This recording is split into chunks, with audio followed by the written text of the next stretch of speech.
Анан кандай программалар бар, кандай бар, анан 3 күндө ал мен эртең базар понедельник күнү кел деп мен биринчиден айта албайм. Экинчиден жеткизебиз.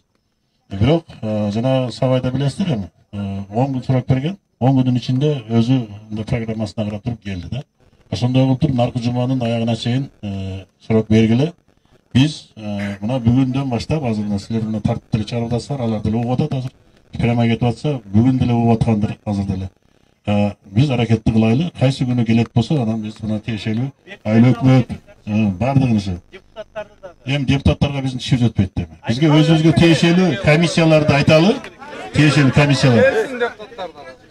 Комиссияларды айталы, эми депутаттарды чакырыш элдики да. Мына сиздер отурасыздар, кемиңер кайсы депутаттарды шайласаңыздар, ошону айтсаңар келет да. Анан эми биз айтат. Рахмат. Бактыбек Болборович, аспирин. Бактыбек агай, азыр биздин элдин чочулаганы күндү узаткан сайын 10 күн деп атпайсызбы? 10 күндүн ичинде законопроектти даярдап туруп, парламентке киргизерсем эмне болот? Кандай дейсиздер? Азыр сөздүн кыскасы, сиздер да патриотсуздар. Камшек Ташиев дагы патриот инсан. Мына эл үчүн иштей берем деп келген сиздер да, эл сиздерди шайлап, ишеним көрсөтүп, чын жүрөктөн шайлады, туурабы? Эми эл келип, эл наразы болуп атса, бул кадамга барбайсыздар деген ишеничтебиз. Сиздер элдин пайдасына чечип бериңиздер. Эми аялдар, мына аким, Өзгөн районунун акими агабыз сөз сурап атат. Саламатсыздарбы, урматтуу замандаштар. Азыр бул жерде суроо жооп абдан талкуу болду.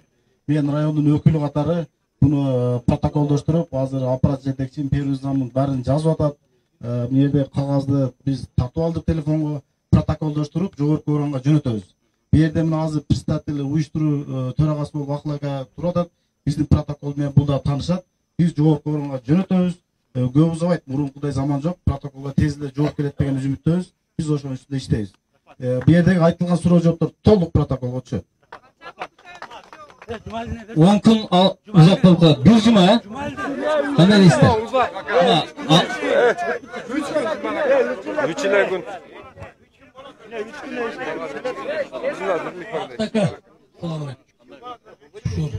Сизге суроодо ака. Камчыбек Ташиев ГКНдин начальниги да туурабы? Ошол чек ара маселесин чече турган органда иштейби же кандай? Эмнеге ошол жанагы барган делегацияга жетекчи болуп барды дейм да? Айыл чарба министерствосунун иши го мына жер, суу, айыл чарбага карайбы? О киши эмнеге барды анан?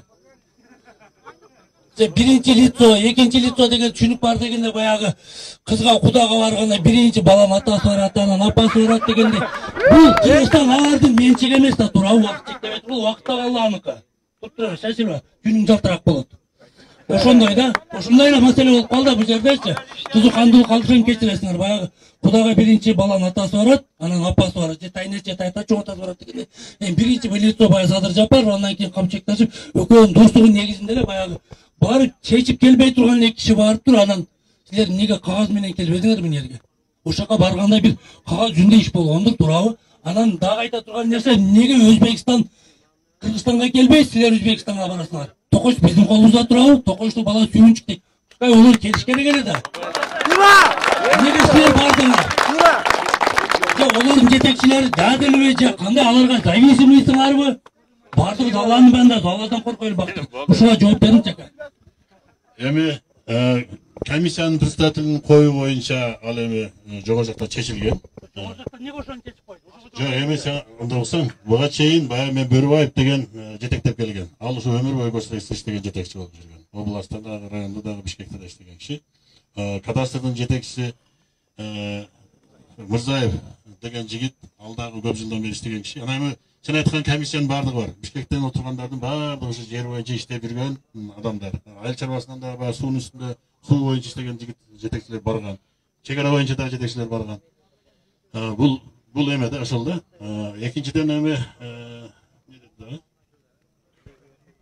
Топоч биздин колдо. Биз мындай болду. Биринчи Өзбекстан келген бизге. Өзбекстан келип, алар менен встреча болгон бул жерде. Бирок ал жер кыска болгон. bir gün kechki oturdu. Saat 4'ke, түнкү saat 4'ke чейин отуруп, эки тараптан баягы бири-бирибизге. Даже биз мурун Өзбекстанга барганбыз биринчисинде. Өзбекстанга барып дагы бир да маселе чече албай, талашып тартышып келгенбиз. Кийин алар бизге келди, бул жерде да бир күн ушу түнү saat 4'ke чейин отуруп, эч нерсе чечилбей алар да кеткен. Үчүнчүсүндө биз бардык. Кечеги маселелер ага чейин талкуулануу болгонду. Анан кечеги барганда ошо 3 күндүн ичинде ошо маселелер келишимге кол коюлду. Келишим эмес, протокол түзүлдү дейм, бул келишим эмес, протокол түзүлдү. Ал жерден баягы ойлор айтылып, не окончательный дегенде да, жыйынтыгы мына эми ратификация болот, башка болот деп.